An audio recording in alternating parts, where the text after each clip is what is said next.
Das bedeutet aber nicht, dass die FC-Profis sich am Geisbockheim ausruhen können. Nach freiem Tag am Montag ist Dienstag wieder Trainingsalltag angesagt.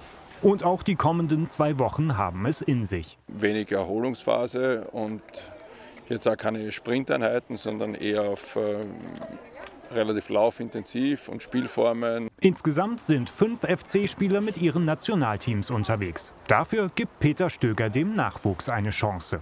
Und für uns ist es halt so, das machen wir auch schon immer, seit wir da sind, wenn eben die Möglichkeit besteht, dass wir natürlich Jungs dazu holen. Ne? 5 Nationalspieler, 5. Platz in der Tabelle. Klingt alles nach dem Top-Team, von dem Schalke-Trainer André Breitenreiter nach dem FC-Sieg bei den Knappen spricht.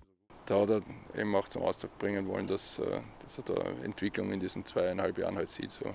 Damit die FC-Kicker auch in der Länderspielpause Wettkampfpraxis bekommen, sind gleich 2 Testspiele angesetzt.